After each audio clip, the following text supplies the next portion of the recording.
Life Audio.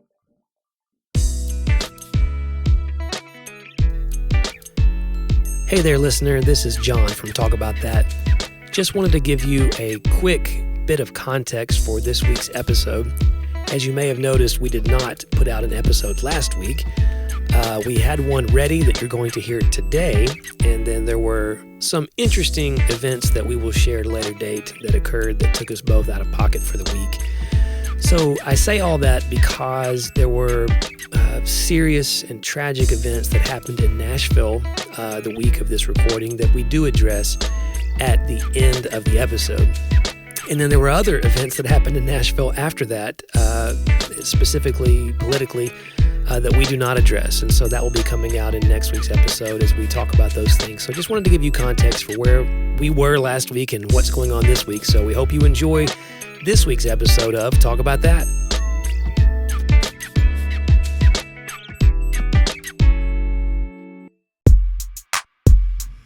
Today on Talk About That, John shares what it's like as a pastor to prepare for an Easter crowd and talks about the biblical danger of sleeping in windows during the sermon. Meanwhile, I order extra crunchies at Long John Silver's, and we discuss what possessions we'd need if we were leaving for a long, long journey. Today's episode is not sponsored by nostalgia and advertising. Hey, weren't things better when you were much younger? Of course they were. Now, buy our product.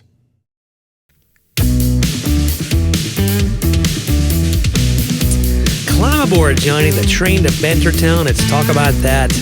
Another episode of thoughtful, insightful. You finished that. Do people still climb aboard? Well, how else are you going to get on? But I mean, like, the old, jump a train just to escape your life. Like Michael Scott. Yeah. Like we used to say hobos. You'd have the weird, Yeah, we don't say that anymore. The stick with the scarf and all your belongings are in the... Right. What is that called? I would just say a transient unhoused person. No, I'm saying, what's the thing on the stick called? Oh. I don't know, Johnny. A back... It's not a back... It's a... I don't know. There's no way to know. It's fine. How would you search that? I don't know. You see, you're gonna... I'm going to have to type in the word. You're going to have to use the word. Okay, hold on. I'm going to find this out because people always yell at our show because they're like, y'all know we can't hear you. Unanswered questions. We can't hear you. People get upset at you vamp. Well, I'll look this up. So, hey guys,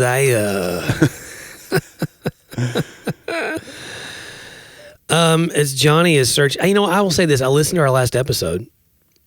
And I got it already. He's already got it. All right, no, go ahead. No, I'm done. Oh. I don't know where that was going. You were totally just hoping that the words would come.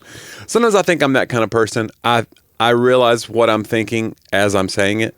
Yeah. You ever have that experience where you're like, okay, I didn't know I was thinking that, but here it comes. Brian Regan has a bit about it, like a flock of doves escaping from your mouth. No, come back. It is called a bindle. Really? Uh-huh.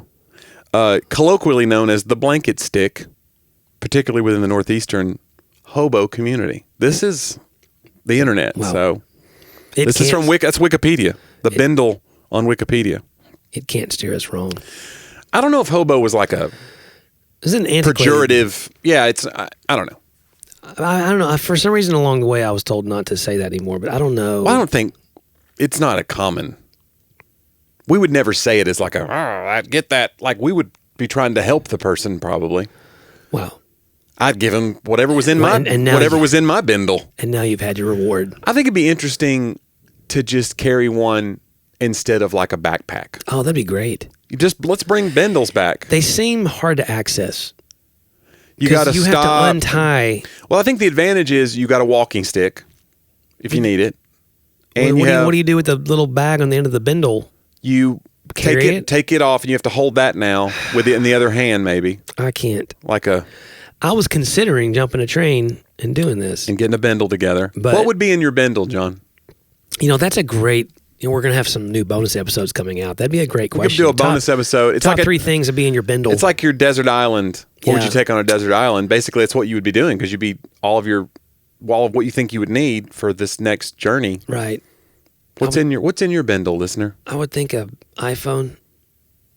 Okay. You wouldn't just put that in your pocket? You'd put it. I didn't realize I could still way up in the fill bindle? my pockets with whatever I want. So you want me to get outside of just survival and more about like what would I? Yeah, I mean, you'd need something to start a fire, I'm maybe. the wrong person to ask for all this, but yes, I would probably take matches, and I wouldn't just take a knife. I would take like my Leatherman that has like all the little tools. The multi-tool. Yeah. Those were really popular in the 90s. Yeah. And it seems like everybody had one. And I worked at Home Depot. This was the time of what you would call the great Leatherman whatever.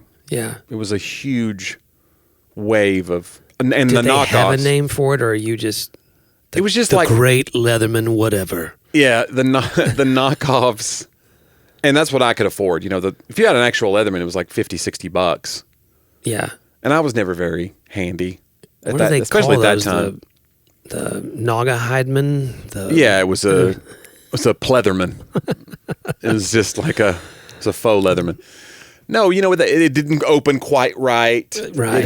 It kind of hung up. The grippy wasn't great. Yeah. It just didn't. The pliers won't self-actuate on a spring-loaded deal. That's the worst. Yeah. So that's what I could afford. I got the $10 version in my stocking stuffer probably one year. Yeah. That's okay. No, it's fine. It's fine. You're not still talking about it all these years later. I'm not. So it's not affecting you. I'm not upset. So you'd put a Leatherman in there or some kind of a... Yeah, something. Because you need something to and maybe bend a coat hook into something where you can grill a hot dog over your trash can fire. Yeah, I mean, in theory, a gun would be fantastic, so that I could shoot. I could shoot the animals and not have to try to kill them with a Leatherman. Like, if I'm gonna have to, your bindle is. If our bindle's like I'm actually living off the land. Your bindle's getting top heavy. You want a phone in there? You're like my laptop. I was like, can I plug in? Because it would be. Listen, again, why I'm the wrong person to ask. Yeah, I don't go anywhere without my laptop. Do you think that you could chase down animals if you were hungry and you could go hunt for food and forage for? I think I would end up foraging for. I think I would steal. That's a good. You know what I mean? That's what I was. Like, I think I care enough about animals that I'd be like, I'd rather steal this pack of hot dogs that I'm only indirectly involved now. Right? Is there really any difference? Whatever animal that the hot dog meat's being made from. It's not about me thinking I'm on some higher ground morally. It's just I don't think that'd be a good way to get the higher ground. I don't think I could chase down an animal. Well, I've seen you. It's like that Rocky. Yeah, it's like that Rocky scene where he's chasing the chickens to get in shape. Like, and that's Rocky. He was in shape, right? And he couldn't catch a chicken, right? What makes you think I can? People obviously catch chickens. And let's say I get the chicken, then what? Right now you're staring at it. And you got to defeather it. You got to named it.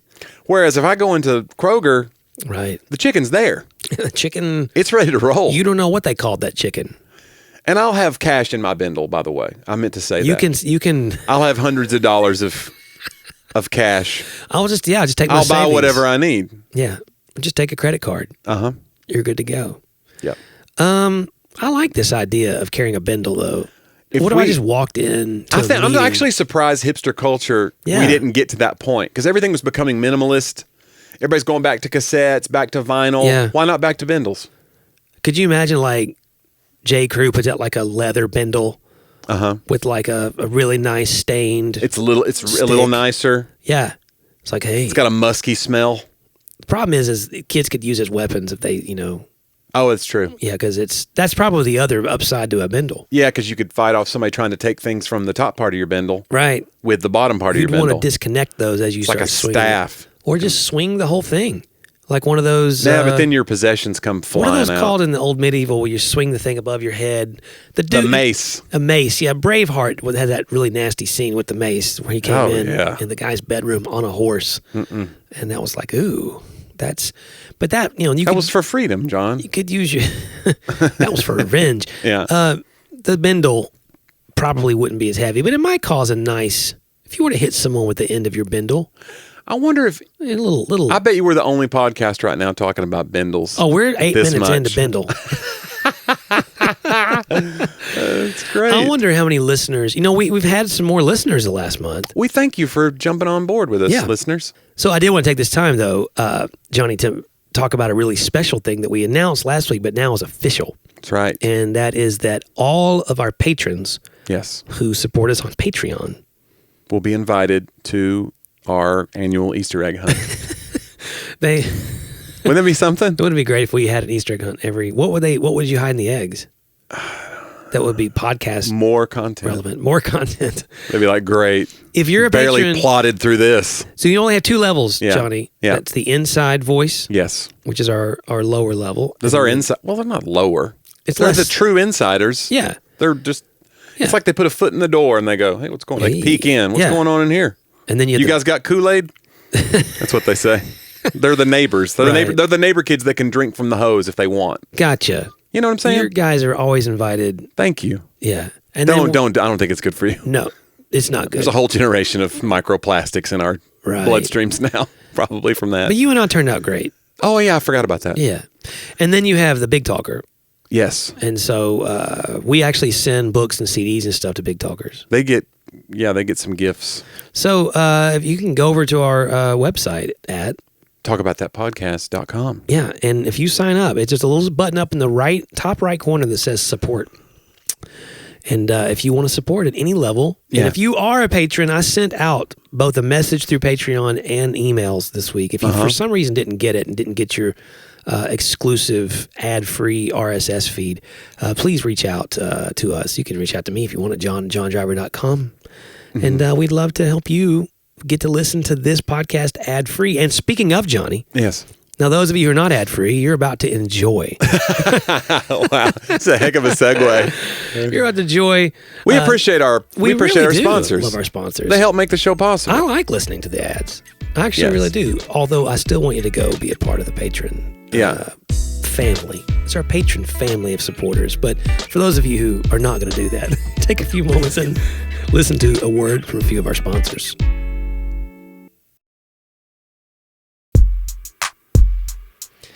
So, Johnny. Yes. Let's talk about Easter. Okay. You brought it up. It's the Super Bowl for pastors, right? And then what we always say? That's what I've been making that joke with the staff so much lately. You got a little pastel behind you today. Yeah. Too. I think, we look like This is the Easter episode. And you have kind of an eggy... I don't want to be too... I bought my niece a thing. It was one of those internet things that pops up, and you're like, oh, and they clearly have, the algorithm has me. Right. Because they know I buy things like that for my niece.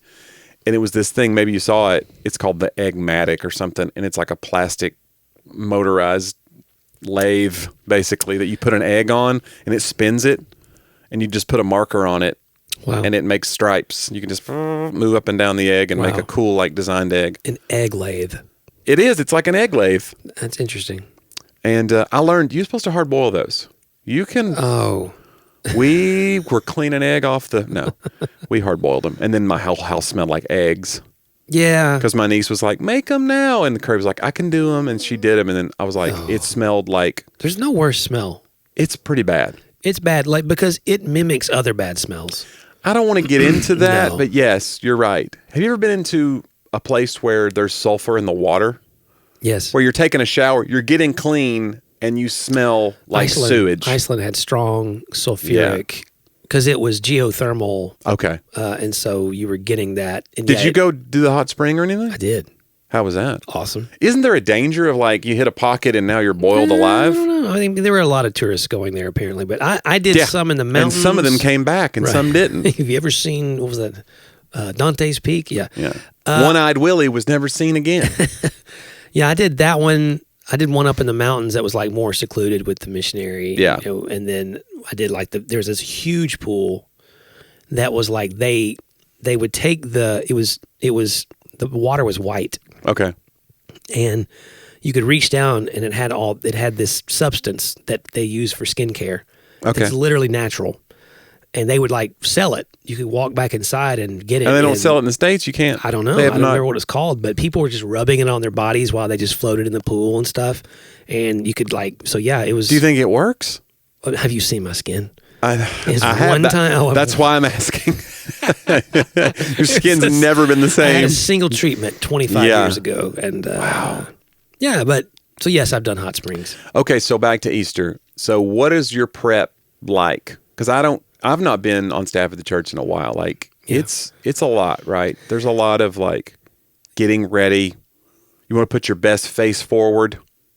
I feel like I should be taking notes right now. Are we supposed to be doing that? Is this like, because it does feel like, I know we talk a lot about how our consumer culture is not great for churches, and it kind of probably ruined evangelicalism. It's one of the things that we feel like kind of ruined evangelicalism, is that churches feel like a country club that we all like are. Your churches feel like they have to audition for us. Right. And then we feel like we got to be on it. We got to put our masks on when we're at church too, if we're a member. So then it just creates this whole facade thing that's not great. And it's not really conducive to kingdom living. But I will say, like, having said all that, it is cool to like have programs at a church, and you want things for your kids, and so you guys do want to kind of, if you have people in your community that are unchurched, you want them to see like, right, this might be the one Sunday a year you get a shot at bringing them closer to God. We've had those talks. I mean, so we know you're going to have an interesting population. They're all important to us. One, we have a sort of funny name for, we call the Chreasters. Chreasters, yeah. Right, and they are the ones who really come on Easter and Christmas, and we're glad they're here. And then you're going to have others like who, especially Easter, well, both Christmas and Easter, people who are just in town for family gatherings. So they're like, and what's crazy is we'll often have that. They were dragged here by a Chreaster. We find a proxy Chreaster. Often a family unit from out of town visiting. Mm-hmm. They love it more than anyone in the world. They're like, oh my gosh, this is the best thing ever. And I want to move here. But I live in Nebraska, so I'm never going to see you again. And you're like, oh, well, that's happened. We have some jokes about that happening a lot. So we have a lot of new people coming right now. Yeah. But you'd be surprised how many out-of-towners come and like, oh, well, if I lived here, oh my gosh, we call those Nebreasters. Nebreasters, that's right. But then you are going to have people who maybe just, give church a try on this big holiday, and we're trying to be ready for them. We're not going to have, we're not a huge church, so that's what's great. You're not going to get lost here, but we'll beef up our brew breakfast. That's right, our coffee shop. And we do a full service breakfast every Sunday morning, and a place sort of to gather and everyone to hang out, and and it's great. Teams will be ready and all those things, but I mean, I don't know. We're doing for this, we always usually do like an Easter series with Palm Sunday and Easter. Yeah. And Andrew and I are doing sort of a tag team, kind of like TED Talk style. Yeah. So we're going to do communion both weeks, but like the first week, I'm going to do the communion part, 10, 15 minutes, where I really kind of teach is a strong word, sort of share about the significance of what the Last Supper was for the disciples. So sort of a Jewish understanding like what Passover was and why this was significant, Yeah. And, what it meant. And then he'll do about 15 minutes on the actual triumphal entry, all that before I do that. So we'll do it in order. And then the next week we'll reverse. We're going to do communion again, and he's going to teach on communion more from like a post Passover Christian perspective, right? Of coming to the table, what this means for what it meant us to the as early believers, church, right? What Jesus told us about how this is a remembrance of Him, and then I'll do 15 minutes on like the Easter story, the resurrection, those kinds of things. So, we try to do some creative things. And there's a timer in the back, John. I like the timer. We've done that with these TED Talk style things before. And I want to hear a horn. Yeah, it's great. I'll try. I don't know if he likes the timer. Yeah, but I usually am for the timer because it's kind of whimsical for the crowd a little bit. We make a few little jokes and it's light, Yeah. And if I see the timer, I'm actually shorter now, believe it or not. People think that I'm the long-winded guy. I don't. But I have evidence. No. Like one day I stood up and I was like, y'all act like I preach long. Mm-hmm. Here is and I use the YouTube. But then basically what you're proving is that it just feels like it's long. Like you're. I have had that thought. Basically, what you're saying is, wow, it feels like I've been sitting. You're proving to yourself, yeah. I do hear, again, this is my nature, and I'm working on it. But I don't know if it's bad. I think I'm somewhat at peace in my skin a little bit, as they say, the expression. Yeah, at peace in my skin. Isn't that an old hymn? I think. We don't do that one as much anymore. We do the first and the fourth stanzas. That's it. I don't do colloquialisms. There's a piece in my skin today. Guys, turn in your hymnals to page 101. Oh my goodness. Okay, go ahead. At any rate, I'm trying to be comfortable in my own skin a little bit. Yes. That, hey, I'm more of a teacher on things, and that's okay. What I do here, have heard is like, you put a lot. Like we were here 35 minutes, 40 minutes, and there was a lot. Like it was a lot of stuff. A lot to chew on. I liked it. Yeah, that's why I always offer notes and stuff. But they don't usually tell me stuff if they don't like it. They just don't say anything, which often is the case. Right. But I don't really care if they. Here's the weird part. I'm not trying to get them to like it anymore. Mm-hmm. Like that's a strange part of post-recovery. Well, you never post-recovery, but like the process is like actually me trying to make sure you all like this is a part of the problem with American church.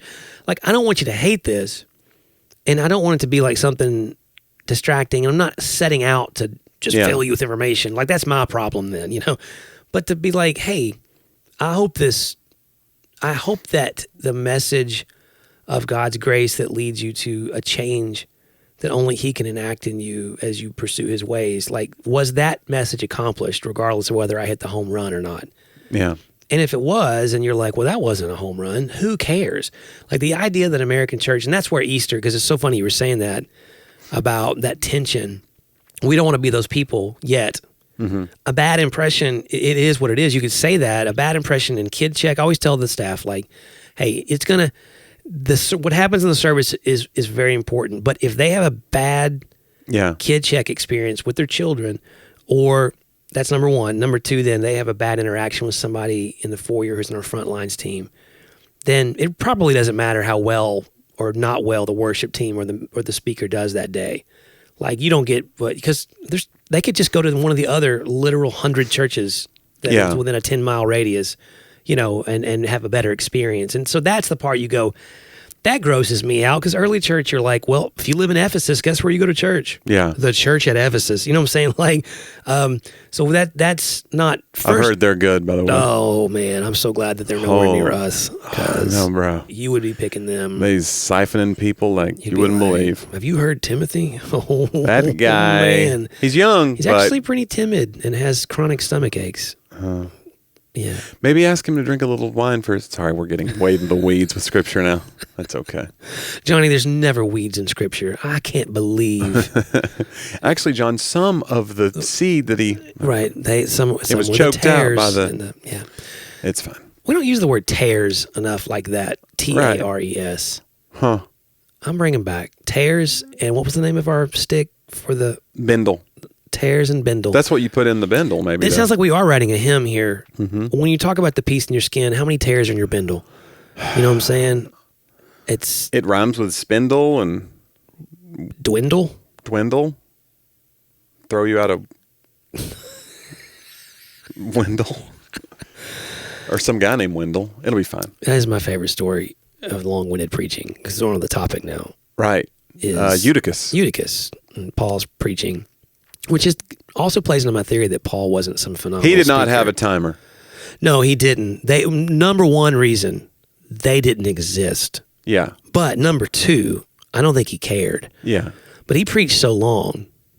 He's like, I'm going to preach until y'all get this. Yeah, and you're always like, well, I think he was leaving the next day forever. Maybe? Or was that a different story? Well, anyway, a dude fell asleep. The dude fell asleep at a window, which, by the way...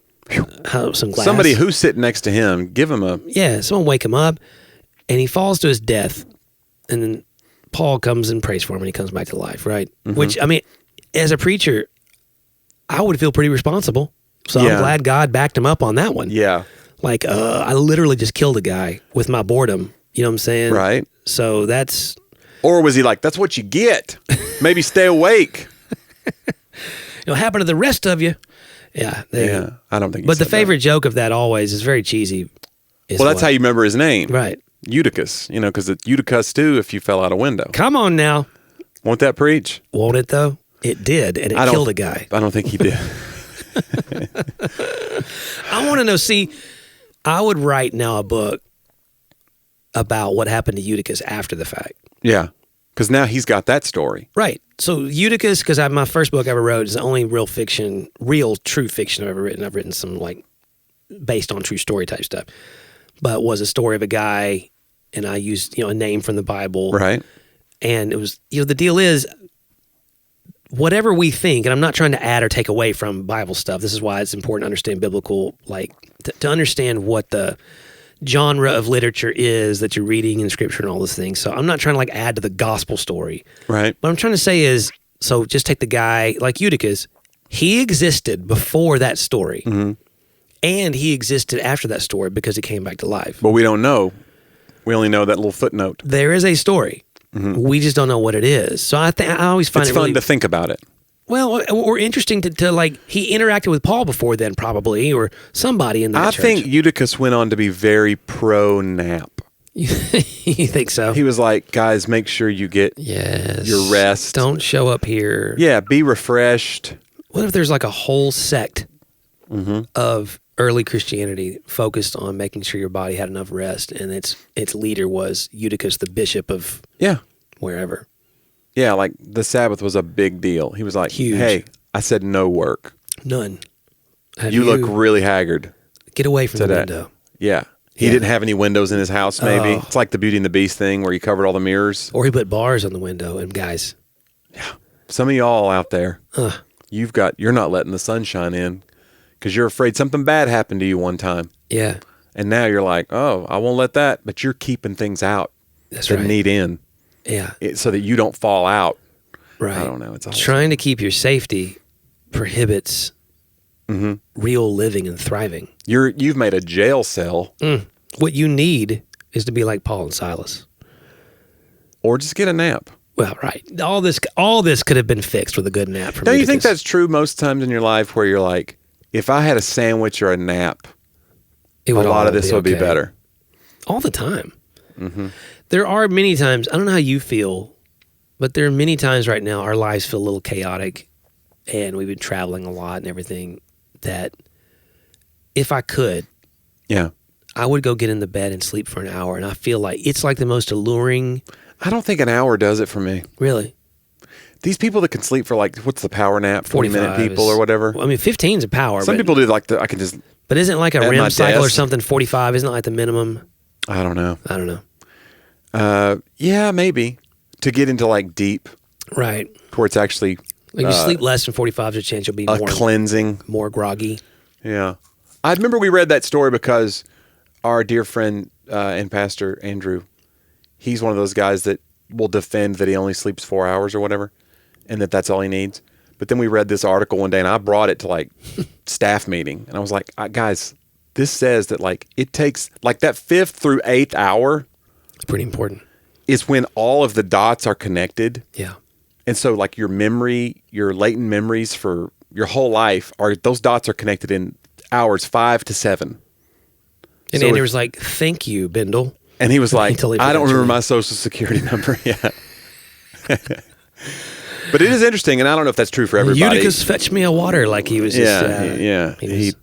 But I mean, I think there are people who need less sleep, but I'm not one of those people. But you get less sleep. I do. I can't sleep in anymore as an older person. Yeah, you surprise me how much you text me early in the morning now, because I have to be up for school. I wake up at 8. Even if I go to bed at midnight or 1, I will wake up. Yeah, sometimes you'll send me stuff at like 2 a.m. Yeah. But you're still available the next morning. I'm like, ooh. Yeah. I would not. It's not great. I'm going to fall out a window. I would not want to be doing one of these days. Ugh. One of these days, you tempt fate. Did they not have glass in their windows back then? Maybe it was just like a one of those, archways, and he's just sitting on the edge of it. I think maybe they needed the airflow.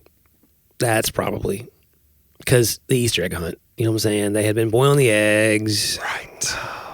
Could you imagine what the early church would think about our Easter egg hunts at Easter? It probably wouldn't go well. They'd be like, to have a conversation with Paul about how like a pagan bunny fertility ritual has weaved its way into church. You're doing what on the day of the resurrection? Right. Yeah.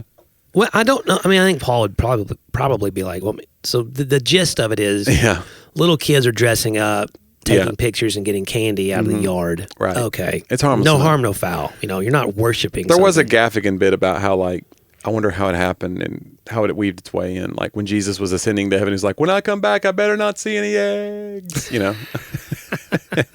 Hide the eggs. He's coming, But it is odd that it's, we kind of whatever. I don't care. So to me, it's about kids. It's fun. It's candy. It's all about candy. All these holidays, like we worry about Halloween, we worry about Easter, yes, and the secularization of them. No. But to kids, it's just Where's my bag of candy? And how is it packaged for this particular holiday season? Yeah. Dude, Food That Built America. Okay. Season 3, I think, maybe now. There's 3 seasons? It might be season 2. Good grief. So good. But there's a whole thing on Sour Patch Kids and the guy who made it. And like before that, how this company became Wonka. And it was the first time, because the Willy Wonka movie bombed. Yeah. But this is the first time that someone had tried to use sort of cross. Right. They marketed a candy based the Gobstoppers. That was in the movie. Yeah. And so then the movie 5 years later became like more of a cult classic and had this following. And suddenly Gobstoppers takes off. But the big thing that came out is when they were making the Gobstoppers, okay, the residue that fell into the bottom of like the thing, the guy picks it up one time. It's like this, it almost is like candy gravel. He wipes it on his skin. He's like, it's an anti-aging. And he begins to figure out, I mean, it was a total accident that this could be a separate candy. So he invents a little box that has holes on each side. So that goop is what made Sour Patch Kids? Nerds. This makes Nerds, Alpha Gobstoppers. It ended up being way bigger than Gobstoppers. It was like one of the biggest candies of all time. It's like they made the crunchies at Long John Silver's. Yeah. Because, the crunchies is the weird they're so residue good. batter. Some people come in and go, can I just get a order? Stick it right here in my bindle. Exactly. Just load half of it into my aorta and put the rest in this bindle. It's good. And they're like, sir, what is a bindle? Watch Long John Silver's be a sponsor. Right. Like, we're pulling all of our... this is an outrage. If you're at Long John Silver's, that's one of those restaurants where it's like, you have told the world you're giving up. Don't you think? Oh, yeah. A batter-fried piece of fish. But I don't ever do it. Hardly ever. But like... You're like, well, this fish oil I've heard is good for my... When we went to Disney, though, so, at Epcot, you've done Epcot, right? No. What? I know. Where all the nations of the Jonnie, children really? singing in harmony. Okay. Here's what I'm going to say. All right. Because this would be so great for the podcast as well. Yeah. You're going to have a show in Orlando. I am. Right? At some point soon, probably. Sure. I'm going to go with you. Okay. We're going to find a day. And we're going to go to Epcot. And I want to at least take you to Epcot. All right. And you're going to ride Guardians of the Galaxy, the brand new roller coaster. I'll only do it if there's rides. I'm not doing it if it's just like, let's go ride the tram and do the nations of the world. Tons of rides. But this is what they wear? I don't care. Where's the rides? Jonnie, the nations of the world's my favorite part. Look at that headdress. I don't care. Where's the roller coasters? We can do roller coasters. Okay. And you can eat around the world, really. That's what's so great about it. But when you come around the other side, we always go to the left side. Right. When you come back through the UK. And right there, they serve authentic fish and chips is where all this started. Okay. Which is the batter fried fish and the French fries. Right. And I had eaten around the world the whole way. Mm-hmm. I cannot pass it. Because I love fish and chips. Yeah. But anything batter fried. You could eat a wallet. Well, but I love cod. Batter fried. I love cod. Okay. Cod's really good. But it makes me so tired afterwards. Yeah. All that batter it's fried heavy. that I don't do it very often. Because I really would stop and take a Utica nap. Like it would be just fall out a window and not know the difference kind of thing. Fall out of Magic Mountain. Oh my goodness. But Sadie loves it too. It's so funny. She'd eaten too. And I was like, all right, I'm gonna get some of this. Yeah. And she was like, I'm down. Let's do it. But that's what you do there. You're eating for fun. Some might say that's what I do every day. Right. But I'm trying not to. But there you do it. It's a part of it. I can't believe, Jonnie. I know. So, I've only been to one of the parks at Disney, and it's because we got free passes one day. A friend of mine was like, my aunt works at Disney. Do you want passes to Hollywood? So we went to Hollywood Studios. Was Star Wars there yet? No. Okay, this is the next year. We rode the Aerosmith ride and some other couple of things. Roller coaster. Yeah. And it was fun. But I'm just... Wow. We went to Universal. It was more. So you didn't do Pandora, which was at We Animal did the Kingdom. Tower of Terror? Yeah, you did a drop ride. We don't do that. That was... Yeah, that's... That got me. Yeah. She's not a big fan of the drop rides. Was it a Twilight Zone theme? The Tower of Terror? I want to say they were playing that do-do-do-do. Maybe I'm wrong. I've not done Tower. Honestly, I haven't done it, but... You're afraid of it? No, I would do it, but Sadie doesn't want to do the drop. It's the only thing she doesn't want to do is the drop. Interesting. Yeah. We do all the other ones. So I'm afraid of the VR. as we know. We talked about that before. When it makes me so nauseous. Seasick, yeah. Maybe not anymore. Maybe I'm more acclimated. We're looking at our devices all day, every day now. Maybe we're evolving. I don't know. The Star Wars land's pretty. I don't know. It's not called Star Wars Land. I'm sure. It's pretty awesome. So yeah. And then there's my wife's gonna kill me. Yeah, Toy Story's there. We did that. We did the Toy Story ride. Oh, that's a great ride. Mm-hmm. Yeah, really smooth. We did that one. I don't know. There's multiple. Did you do the Toy Story like the Buzz Lightyear where you're shooting the things? It's like a video. You're inside of a video game and it moves and it keeps your score. That might not have been there. Yeah, it's really cool. So this keeps it's more ways to get our money. We're gonna go. We'll go. We'll go. We'll go to Epcot. You need to jump on a trip for sure. It's been a while. I'm going some cool places this year. Maybe you should tell the listeners where you're going. Well, they can find out at jonniew.com, JONNIEW.com. They could get a ticket. They can follow me on socials. They can buy tickets. Tons of really cool like theaters that I'm doing this year and ticketed events. So, it's been a fun year to like see all the places that have invited me to come, and we're just kind of putting new cities on the calendar every day. I'm going to Montana. Wow. No, Wyoming. Same wow, difference. you just offended both states. Like, what's the difference? I can't believe you did that. Casper, Wyoming, which is the middle of nowhere. Like, right in the middle. Middle of state. Yeah. You can't get there. Right. It doesn't. You got to fly to they have a little regional airport, but it's like $1 million more to get there. So I'm going to have to like fly somewhere, then fly somewhere else, and then rent a car and drive 4 more hours to get to which I just love. To get to the next airport. Yes. Right. I'm going to, I just booked Artesia, New Mexico, which I've been a couple of times. And that'll be in June. Father's Day. I'm there on Father's Day Sunday. Wow. We just booked it. But it is it's right next door to Roswell. Oh. Which is like Area 51. Yeah. So they've kind of had to begrudgingly make their whole culture of that town around aliens. Yeah. So you'll be pumping gas and there's a gigantic fiberglass alien statue. Wow. And then the clerk is like, yeah, that's real dumb. Like nobody, but they have to sell the T-shirts. Like that's how it's a desert town. So it's an interesting subculture that's broken out there. I wonder how the church does that. Yeah, they're like, we're all alien. This is on our home. Aren't we though? Probably every sermon series. Not of this world. You get it? Again. Yeah, it's funny. Well, I love looking into the future. Oh, do you? And seeing where we're going. You know what I'm saying? Yes. But you know what else I love? What's that, old friend? Looking into the past. Interesting, because we do a weekly segment where we look at this week in history. It's a segment we call Talk About Then.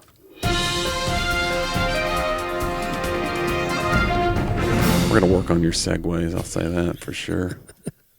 Eric Clapton was born this week, 1945. Oh, wow. Did you know, John, that his 1992 live album, Unplugged, won 3 Grammy Awards and became the best-selling live album of all time? What? Yeah. Wow. 26 million copies were sold. I don't know if it still is. I thought Clapton had the best-selling live album at that time. It was. I don't know what it is since okay. then, but if it had been surpassed, maybe they would have noted it since then. Wow. But yeah, 26 million copies of that were sold. 1965, this week, the House Committee on Un-American Activities began investigating what, John? On Un-American Activities? Yeah. 65? Yeah. Well, we're past McCarthy at that point. Right. This was the committee's first public investigation which did not concern communism. Wait for it. Un-American Activities. This will surprise you. And it shows that we have hope. I have hope for even in this current day. KKK? They began investigating the KKK. Wow. So even then they were like, you know what? This is probably really un-American. Yeah. This is not what we want to be known for. Let's stamp this out. Which is a big deal because that's only about 30 years post, like... Them having huge political influence. Right, a significant number of KKK members being members of Congress. Yeah, we hope we're not going back to that. Jeez Louise, hopefully, please. A record amount was paid for a single work of art, John, this week, 1987. It was for one of Vincent van Gogh's Sunflowers, which is not the one that I think of when I look at sunflowers. This looks like just sunflowers in a pot. He must have had a series. It sold for $39.9 million. Wow. This is 1987 money. This is back when... That's back when that's a lot of money. Lot of money.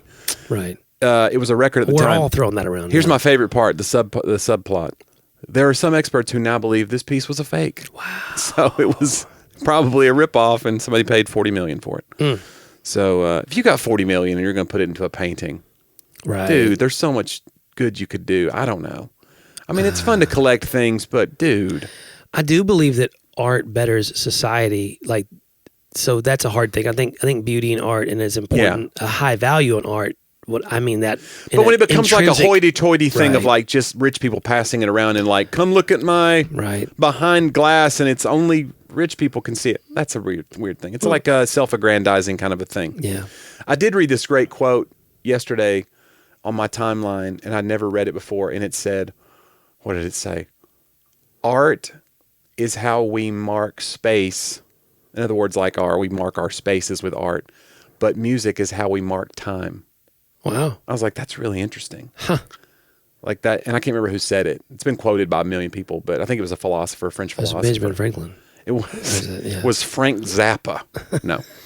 But I think that's an interesting concept that we use art to kind of mark space and mark out a space, but we mark time with music. That's one of the reasons it's it literally is like this time capsule in our brains. We remember where we were. We can be taken back to a spot. You hear a song. Yeah. And I think it's one of the reasons older people stop liking new music. We close our gates a little bit because we stop making new memories, really. Right. We want to remember when we were... Nostalgia becomes addictive. Yeah. And it's its own subculture, its own like prison cell in a way. We stop opening our minds to new things. Well, think about even the songs themselves in pop culture, at least, in country as well. A lot of them are about nostalgia. Yeah. They're about remembering the way we were. Especially country music. It's to send you back. So it's not just that the music does it, it's that even the content does it. I always think it's interesting too, like the little cottage industries in film music that pop up around certain artists. For instance, you can't do a Vietnam movie or TV show. If they are going to set the stage, they're going to have a Creedence Clearwater Revival song of any kind. It's going to be Born on the Bayou. It's going to be Favorite Son or Fortunate Son.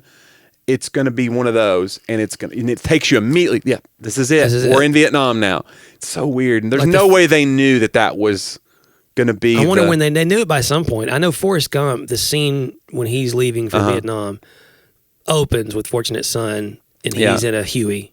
That's that's the visual too. Right. A Huey above the jungle. Yeah. Someone hanging out the side and Creedence playing. And you immediately go, this is everything. But it's been done to death, and yet we're not tired of it. No. It's such a trope now. But I don't know. Maybe they really were listening to Creedence a lot in Vietnam. Could be.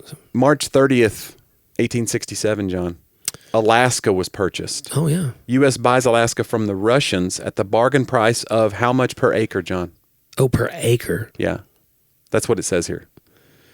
It's a big piece of land here. Yeah, per acre? I'm going to guess a quarter. 2 cents. Okay, wow, I was way out. The purchase was supported and negotiated by the U.S. Secretary of State, William Seward, and became known as what? Seward's Folly. By the critics at that time. Russia was eager to sell the territory, fearing that they would lose it anyway if a war broke out with the United Kingdom. So that's one of the reasons they were like, we got to get rid of this. We're going to lose it anyway. So let's just make some quick profit on it. So, and they gave away something bigger than Texas. And it's attached to Canada. Yeah. And yet we have it. Yeah. Because I have Canadian friends and they go, I don't know how you got Alaska. We don't know. We sit and think about it at night. We don't know how you did it. We're taking it back. What if Canada just decided... I don't think they have the will. I don't think... Are you calling them out? They're so chill up there. Oh my gosh. They're just like, what's all this fighting about? They don't understand. I think Jonnie's taunting the Canadians to come take Alaska back. Yeah. Yeah. And come on down. You take it from our cold, dead, like really cold. Yeah. Really cold. They have super cold hands. Yeah. It's not going to work out. Okay. We love you up there in America's attic. I do. I want to go to Alaska. Yeah. No, I meant Canada. I tease Canada, but they're great. I love Canada too. I've been to Canada. Now listen, you talk about some bad food. I do not love Canadian food. I love poutine. It's so bland. Everything is bland in Canada. A little cheese curd on a French fry with some gravy. Come on, man. They did get that right. Yeah. But that's like... We wouldn't have put gravy on fries. They had to do that up there. That's a very deep South thing to do. And they're not huge people up there. No. They don't have like big people. We ate at the Canadian restaurant. What are they doing to work off this poutine? No kidding. And they're not getting as much sunlight as we are, right? So I mean, or vitamin D deficiencies all over the place. And yet Canada seems to be doing. They seem to be doing pretty good. What's wrong with us? I don't know. Anyway, we love you up there. Yeah.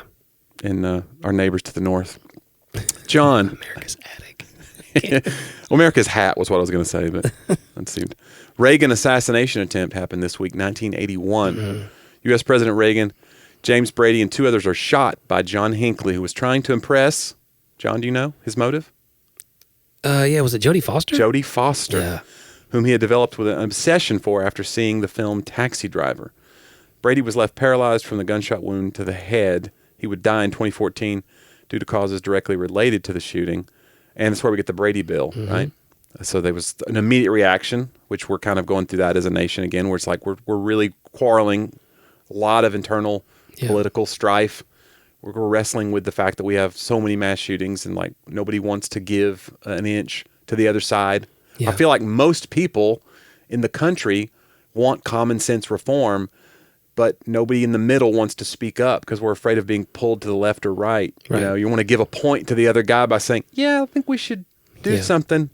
So I think it's time for people who are sensible and in the middle need to have their voices heard. So that's my 2 cents on it. But anyway, that was the 70-year-old Reagan was shot in the left lung with the bullet just missing his heart. So I mean, that could have been the end. I mean, he was just he was newly president. It's a much bigger deal than they made at the time. Could have changed everything too, because the Cold War, all of it would have taken a different trajectory. Because everyone was just like, "Oh, he's fine," and he was not. Like it was very close. Yeah.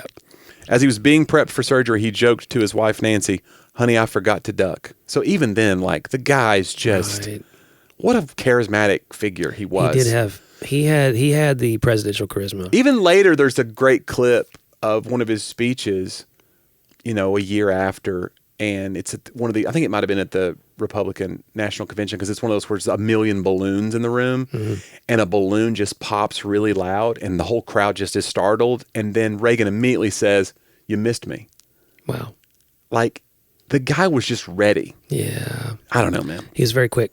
Yeah. All right, John, finally, I had this one loaded up for the end because it's a weird one. And one of these people, like I think we talk about in history, like, why isn't this a movie? Like we did it a couple weeks ago with Tank Girl. Yeah. She joins the battle to avenge her dead husband. She buys her own tank and joins the war. Yeah. Craziness. Yeah. So here's one.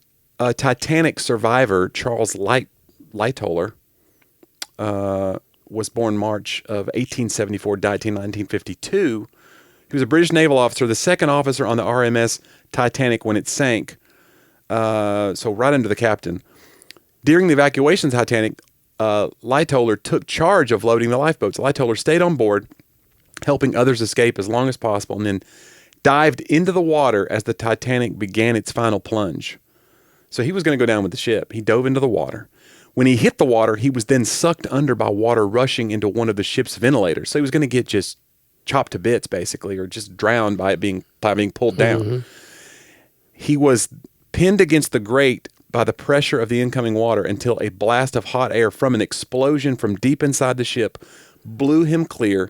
He then managed to swim to an overturned lifeboat with about 30 other people on it. He took charge, calming the other survivors, and was able to keep the overturned lifeboat from sinking until they could be rescued. He was the most senior member of the crew to survive the disaster, because I guess the captain went down with the ship. Here's another interesting factoid about him, though, other than being saved by an explosion, which is really crazy, Hollywood stuff. Yeah. He had also interpreted the captain's order for the evacuation of women and children, air quotes, as meaning women and children only. So that's resulted in him lowering lifeboats with empty seats if there were no women and children waiting to board them, because he thought only women and children instead of women and children first. He even ordered men out of the lifeboats before lowering them. He had planned to fill the lifeboats at the water level, but as soon as they hit the water, the underfilled boats pulled away from the Titanic, costing many lives. So this guy's got a really complicated legacy. Wow. Because he misheard a thing, which happens it's a battle. It's almost like a battle scenario. You're just hearing things and running with it. Whatever the captain says, get out of the lifeboats. And then later he dives in head first to just be like, give himself up, or just like, I'll survive if I survive. And then he almost dies. He gets blown free. What a weird. Yeah, that's crazy. Yeah, isn't that crazy? So he was also volunteered during the World War II Dunkirk evacuation.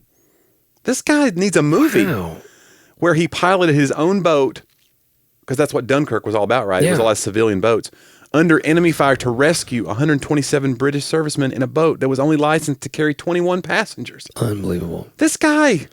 Unbelievable. Yeah, where is this story? I'd be happy to play him if they are looking for a... I'll write the screenplay. We need to get a GoFundMe together. Come on, GoFund us. Yeah, Charles Lightoller. Wow. I'm telling you, he needs a museum or something. Let's make sure we say his name right before we... I call him Chuck. Oh, Chuck. Chucky Lightoller. My goodness. Well, that's amazing. I feel like I learned a lot today.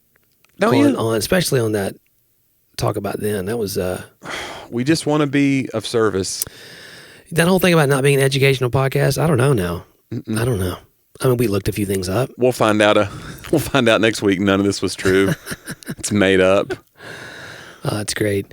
Hey, a couple things, though. We've got some more announcements coming, but for right now, we've already said it once. But listen, if you'd like to go to our website, talkaboutthatpodcast.com, then there you can click support up in the right hand. And for all of our patrons, you'll get an exclusive ad-free RSS We still feed. need a couple of physical addresses for the patrons that we reached out to, because I sent free gifts to all of our patrons this month, and I did not get physical addresses for a couple of you. So if you're listening and you have not sent us your physical address, please do that. Yeah. I'm probably in your junk folder somewhere, because I reached out via email. Jonnie at JonnieW.com. Yeah. JONNIE. Yeah. So, but anyway, we'd love to get you that free gift, and as well as ad-free content. Yep. Ad-free content. And also, you should follow Jonnie on Instagram, on Facebook, anywhere, really. Friendster. Blogspot. Napster. Go check out Jonnie W, man. Lots of cool stuff happening with him. He's all over the country right now. Buy John's books, for the love of Pete. Somebody buy at least one. Please. Amazon. I mean, is that the retailer you want to send them to? You can just go to johndriver.com. Books A Million? You can just go to johndriver.com. Is Books A Million still a thing? Yeah. Barnes and Noble? Yeah, they're out there. I thought that was all going to go under, but but they've all made their online selling platforms. I see. Still think Amazon's... We're floating along. Yeah, Amazon's still... They pivoted, John. Is that what you would say? They're trying. But there's still bookstores. People still want to go to bookstores. Yeah. So, just not as many as they used to. So, yeah. Check it out, man. Lots of cool stuff happening out there. Hey, we do want to just take 1 second and extend our prayers and our thoughts to the families and the victims from the Covenant school shooting in Nashville that just devastated our city here, and so our prayers are with everyone involved. I know several people who know people, because I mean this is close to home. So just an unspeakable it's tragedy. totally heartbreaking, and and it's I really feel like it's almost like everybody just holds their breath waiting for it to be their city. Yeah. When you see these cities trending on Twitter, and you're afraid to click because it's just the name of a city or the name of a mall or the name of an airport, and you're like, oh no. And so it was our turn, and it's not great, man, the state of affairs right now in America. And I really hope that something will be done. I really do. That's just my hope and my prayer. I hope we can do what can be done and not just, resign ourselves to outcomes. But I'm definitely not one of those people that says like, stop saying prayers. Like, we send prayers to the family. And obviously we're going to do what we can do, and we hope that change comes. We hope that humans figure this thing out, because I mean, we figured out a lot of problems in this country over our history, and we just hope that we have the will to get through this one, because it's like, this is an untenable situation. It is, and and I think about just again the as we do that, and that's sort of what we talk about on this podcast. So I mean, there are personal issues and there are systemic issues, and they both need to be addressed. Right. First and foremost, we think about those families. Secondly, obviously, we want to protect people from this happening in the future. So, but we just want to extend our prayers. Yeah. And take that moment to tell them that we care about them. So. Yeah. Well, listener, we sure have enjoyed the time that we've had with you, and it means a lot to us that you're willing to do this each and every week because, Jonnie, we've been doing this a long time. Some would say too long. Well, no one said that. Some would say this has become untenable. But it's Jonnie and I have never run out of things to talk about, and that's always the question. So, but that being said, we're happy and open to suggestions of other topics. Yeah, we love it. So questions. We want involvement from you guys, the listeners. We want to know what you want to hear us talk about. Yeah, send us an email, let us know, and we'll have some additional ways for you to send us topics in the future. But for now, just reach out. Let us know what you want to hear about, and we can, wax as eloquently as you'd like. Yeah. Or as ineloquently. Mm-hmm. We'll definitely do some of that. So, hey, thank you for that, and we'll look forward to hearing from you. We'll see you next week on Talk About That.